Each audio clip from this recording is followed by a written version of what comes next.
Welcome to Iglesia Luterana Cristo Rey, our home away from home during our borderlands immersion in El Paso and Juarez.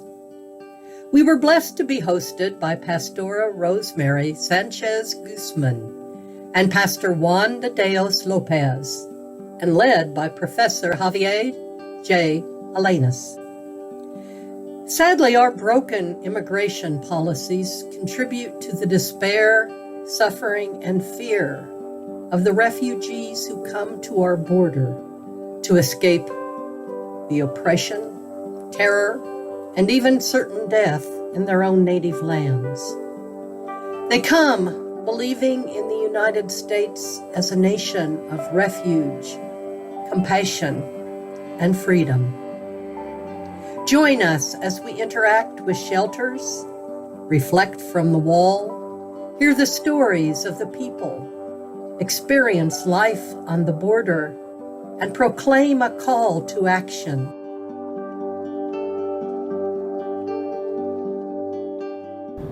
Quiero compartir con ustedes 2 minutos de 2 semanas intensas en la frontera, entre El Paso, Texas y Ciudad Juárez, México, donde 7 seminaristas y el profesor Javier Alenas fuimos calurosamente hospedados por la Iglesia Luterana Cristo Rey, Milagro de la Frontera, donde la pastora Rosemary Sánchez Guzmán, su familia, el pastor Juan de Dios López y toda la congregación nos permitieron ser testigos de lo que es vivir el Evangelio día tras día.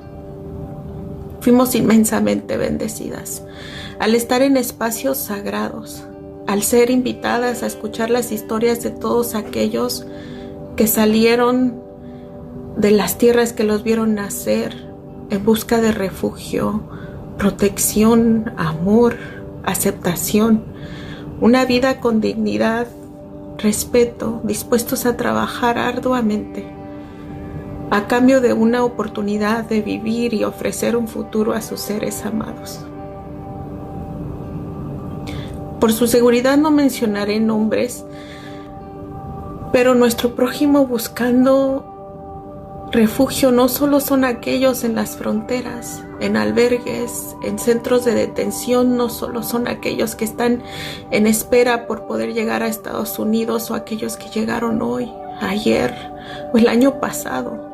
Somos aquellos que llevamos toda una vida compartiendo este país con cada uno de ustedes, pero que tristemente pasamos desapercibidos al grado que muchas comunidades siguen creyéndose las mentiras de los noticieros sin tomarse un segundo de acercarse a su prójimo y conocerle. Con el mismo amor y bienvenida escuchamos las historias de perseverancia, fe, entrega y amor al prójimo incondicional. De aquellos que llevan años sintiendo y escuchando el dolor de su vecino y han tomado todos los dones que Dios les ha dado y los han puesto al servicio del prójimo. Caminando juntos esta dolorosa e injusta jornada, sintiéndose uno solo como Dios manda, al compartir una fe inquebrantable, una perseverancia infinita, un amor inmenso que te conecta inmediatamente al amor de Jesucristo, un valor que solo puede venir de Dios y un gozo tan indescriptible que no te queda duda de la presencia del Espíritu Santo. The immersive nature of our Encuentro allowed us to see the vibrancy and resiliency of the borderlands firsthand. For example, we visited Café Mayapan, which was started by women who lost their jobs in the wake of NAFTA and decided to work together to provide jobs and training for other women workers. Their resiliency and perseverance transformed the project into a thriving business, and we experienced its joy and cultural vibrancy as we ate together. We also saw resiliency in the ways that El Paso responded to the August 3rd, 2019 Walmart shooting. The memorial that they built as tribute was designed to be a large candela, which was both culturally significant and highly symbolic. As the inscription of the memorial explains, Candela's light transcends borders and connects our hearts as one community. A place where we witnessed vibrant life was at Viva Mexico in Juarez. The dining experience there provided authentic mariachi music, exciting displays from horses and singers, and dances that showcased regional cultures in Mexico. We enjoyed seeing the variety of dances and outfits and the ways that indigenous culture made an impact as well. This vibrancy and resiliency of the borderlands all came to life as we worshiped together on both sides of the border. The first Sunday of the trip, we helped lead a bilingual service at Cristo Rey. We even celebrated Epiphany together and participated in the tradition of breaking the rosca. On the second Sunday, we returned to the refugee shelter to help lead a service there. In that yard, with the sound of cars flying by, we prayed, sang, and searched for hope together. It was a profound experience mixed with sadness, joy, longing, love, and God's very presence. All of us going into this Borderlands J term were expecting to experience life on the border. I don't think, however, we expected to have such an impactful experience right at the wall itself. On the second full day we were there, we crossed the border into Mexico at the one main entry point, and later that morning we were brought specifically to the wall, and this wall runs through people's backyards in Mexico. All I could think about was how this had just been a political entity and idea in my life for so long, and all of a sudden it was a reality right in front of me. As I was standing looking through the slim panel straight in front of me, we couldn't look through to the sides through the wall. Out of the corner of my eye, way down the wall, I saw 3 people running towards it, and shortly after they were on top of it, they were climbing the wall to get over. I felt helpless, and all we could do was stand there and watch. This experience influenced the rest of our time, as we heard stories from people who were living in the United States, who had crossed the border once or twice or more than twice, just out of love and desperation to meet the people who were there, to get to a place of safety. This experience changed how I thought about the wall, that the wall itself wasn't doing any good.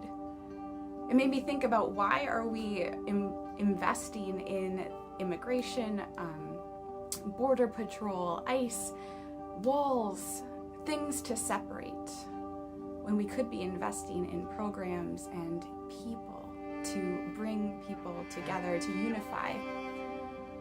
We heard a story about this program that was called Hugs Not Walls, and for 5 minutes people were able on either side of the wall to come together, and they were able to hug and be together for 5 minutes. So family members that they hadn't seen in years, in months, were able to spend some physical time together. And it was heartbreaking then to know that those people then had to separate, all because of a border. We visited a handful of shelters during our J-term experience.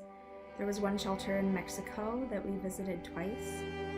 There were about 150 people there from all over Central and South America, and so many of them were children and teenagers. Some of the people we met there have migrant protection protocols, some have Title 42, and some don't have any of those things. All of those people are just waiting for an opportunity to cross. While we were there, we served a hot meal. We distributed donations of clothing and toys and diapers, and we helped lead worship. I was in awe of the faithfulness of all of the people, but particularly the children.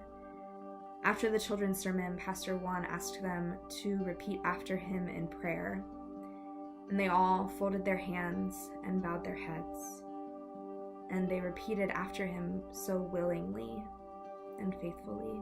All of the shelters we visited in El Paso and the surrounding area have many similarities. They all partner with Annunciation House, which is an umbrella organization that has 4 main hospitality centers and many, many partners in the El Paso area. It's important to know that everyone who is released to these hospitality centers by ICE is released. They are free to travel in the United States. These hospitality centers refuse to be an extension of ICE detention. Most people only spend about 24 to 72 hours in these shelters. It's just a stop along their journey on their way to their sponsor elsewhere in the United States. So they're just meeting their basic needs, giving them food, shelter, shower, clothing, and then they're sending them on their way. Throughout all of our interactions with shelters, I was overwhelmed by the joy and the love that persists even in the most horrific circumstances. These people have been through hell, the absolute worst that this world has to offer, and they continued to laugh together, to play and to pray, and to love one another. You can get easily upset and angry, disheartened, feel like crippled at the things that we've learned and the travesties and tragedies that we've seen. But we're not called to stop there. We're called to be in action because God is God and we are not. And there's so many things that we can do and to trust in God for all the awesome things that God can do. And how He can use us and our talents to grow and learn. So we're called to educate ourselves. We're called to listen to the other. We're called to do some things that may seem a little bit out of ordinary.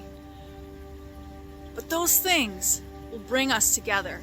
Because when one part of the body is injured, we all suffer. And together we can rejoice. And together we can do so much more. So what you do in your small communities, what you do in your congregations, to educate one another, to support one another, to provide safe harbor for others, whether that you do that in your own congregations or whether you're supporting another congregation that's doing that. Those are all acts of kindness that we can do. And the immigrant is everywhere. They're in each community that you live in. So find them, seek them out, accompany them, go with them to court. Let them know that you see them and are not afraid of them, that you accept them and you love them and you want to be part of anything that they've got going on, that you feel that this country was founded on immigrants. And remember where you came from and how they're not any different than us. We is everyone, they are us. Our time on the border was so profoundly impactful. And a lot of that had to do with people just having the strength and compassion for us to share their stories with us. Really early on, Pastora Rosemary told us that when someone is telling you their story, you are walking on holy ground. And we were made well aware of that time and time again with each person that we spoke to. And now we thank you for giving us this space to share our stories. And we hope that you'll find ways to support refugees and immigrants in your communities. Maybe go on a bit of a border immersion yourselves. And do what God calls us to do in this world. If I were to sum up my Borderlands experience into one word, it would be intense. Hope. Imago Dei Was foundational. Eye-opening. Awakening. Amor.